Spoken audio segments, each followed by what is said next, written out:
এক পক্ষ থেকে কখনো তালি বাজে না। বিয়ে হবে কিভাবে যে লোকের জন্ম হয়নি? আমাকে বললো যে রনি ভাই নির্বাচন কি হবে? এই বিভিন্ন এই যে রসায়নটা রয়েছে, সেই রসায়নের কারণে যারা এই 1% নেতৃত্ব গুণাবলী সম্পন্ন লোকজন আছেন, তারা যেটা বুঝতেছেন যে এই নির্বাচনের যে তোড়জোড়, এর মধ্যে অভিনয় আছে, এর মধ্যে হিপোক্রেসি আছে, এর মধ্যে কৌশল আছে, এর মধ্যে চাণক্য নীতি আছে, এর মধ্যে মানবতা নেই, এর মধ্যে সত্যতা নেই, এর মধ্যে সততা নেই। অভিনয়টা কারা করছে, কি উদ্দেশ্য করছে?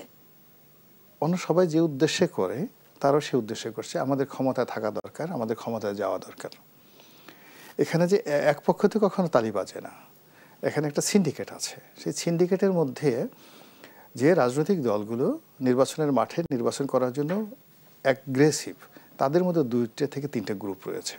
এক গ্রুপ সরকারের সাথে মিলমিশ করছে, সুযোগ সুবিধা নিচ্ছে। আরেক গ্রুপ তারা তলে তলে চাচ্ছে যে নির্বাচনটা না হোক, আর এক গ্রুপ চাচ্ছে নির্বাচন হবে। এভাবে আবার যারা নির্বাচন চাচ্ছে না, ধরুন নির্বাচন জামাত চাচ্ছে না, কিন্তু জামাতের মধ্যে 2-3টা গ্রুপ আছে যারা চাচ্ছে নির্বাচনটা হয়ে যাক, নির্বাচনটা হোক মানে না হোক, মানে বন্ধ হয়ে যাক। আবার আরেকটা গ্রুপ চাচ্ছে যেভাবে চলছে ডক্টর মোহাম্মদ ইউনূস থাকুক না, তার সঙ্গে আমাদের যে দহরম মরহম হচ্ছে। তো এই যে দেখেন, একটা ত্রিমাত্রিক রসায়ন সকল রাজনৈতিক, ছোট বড় সকল রাজনৈতিক দল। ধরেন আমি আজকে এখানে বলবো না, ধরেন একজন রাজনৈতিক নেতা, আমি কয়েকজন বললাম, তার স্ত্রী নমিনেশন পেয়েছে, স্বামী পায়নি, সে এখন মনে মনে বলছে যে নির্বাচনটা যেন না হয়। বা স্বামী পেয়েছে, স্ত্রী পায়নি নমিনেশন, সে বলছে যে আমাকে বলতেছে যে রনি ভাই আপনি দোয়া করেন। আরেকজনে যেমন এবার এই যে 36 জনের মধ্যে একজন নমিনেশন পেয়েছে, তো নমিনেশন পেয়েছে, কিন্তু এর নমিনেশন পাওয়ার সপ্তাহখানেক আগে তার সঙ্গে আমার কথা হলো, আমাকে বললো যে রনি ভাই নির্বাচন কি হবে? আমি বললাম যে সম্ভবত হবে না। সে বলল আলহামদুলিল্লাহ। কিন্তু আজকে আপনার জিজ্ঞাসা করেন, সে বলবে নির্বাচন অবশ্যই হতে হবে, বিকজ তার স্বার্থ। জনাব গোলাম মাওলা রনি, আপনার মাঝেও সেই শঙ্কাটাই রয়ে গেছে যে সম্ভবত হবে না?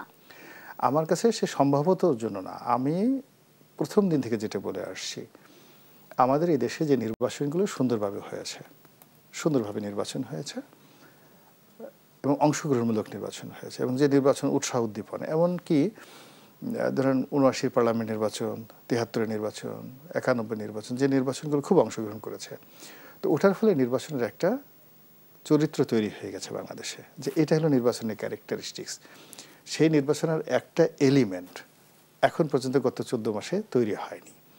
ফলে আপনি যদি নির্বাচনের যে বিজ্ঞান ধরেন, তো আপনি বিয়ে হবে কিভাবে যে লোকের জন্ম হয়নি? আপনি একটা মেয়ের জন্য বিয়ে রাজি করেছেন, কিন্তু মেয়ে পৃথিবীতে আসেনি, তাই আপনাকে লোকজন কি বলবে? আপনি একটা ছেলের সাথে বিয়ে দেবেন, কিন্তু সে ছেলে এখনো জন্মগ্রহণ করেনি, মায়ের পেটে আছে, লোকজন হাসাহাসি করবে না? তো এরকম অবস্থা, আপনি একটা নির্বাচন দেবেন, কিন্তু নির্বাচনের জন্য এরকম হয়তো পাত্র দরকার, পাত্রী দরকার, তো এরকম তো 10টা এলিমেন্ট দরকার। এরকম 10টা এলিমেন্টের একটা এলিমেন্টও এখানে উপস্থিত নেই।